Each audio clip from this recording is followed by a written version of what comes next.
ඔව් අපි කතා කරමු අංක 8 ජන්මාංක 8 ඉපදුන දවස 8/17/26 නම් ඔබ ඉතා ප්‍රබල චරිතයක් බවට පත් වෙන සමාජයේ ඉතා ප්‍රබල චරිත වලට මෙම අංක 8 පිටලා තියෙනවා විශේෂයෙන්ම භෞතික අරමුණු කරා ගමන් කිරීමට ඔබ ඉතාම දක්ෂයෙක් ඔබට මුදල් පිළිබඳ දැඩි රුචිකත්වයක් ඔබ දක්වනවා ජීවිතේ සෑම දෙයක්ම මුදල් වලින් වඩින පුද්ගලයෙක් තමයි ඔබ.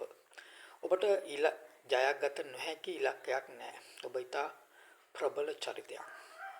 විශේෂයෙන්ම ලෝ ප්‍රකට පුද්ගලයෝ අංක 8/17 වශයෙන් සමහර ක්‍රීඩා ශාස්ත්‍රයේ මොහු කැපෙපෙන අරවින්ද සිල්වා වැනි අය අංක 8න් ඉපදුන අය වශයෙන් කැපිලා පේනවා. විශේෂයෙන්ම භෞතික අරමුණු ඔබට ඉතා පහසුවෙන් ජය ගැනීම විශේෂ මූල්‍යමය කටයුතු කළමනාකාරීත්වය වැනි ශාස්ත්‍ර ඔබ කැපී පෙනෙන පුද්ගලයෙක් තමයි අංක 8 හිමියා විශේෂයෙන්ම තමන් ඉලක්ක හඹා යාමට ඉතාමත් දක්ෂයි.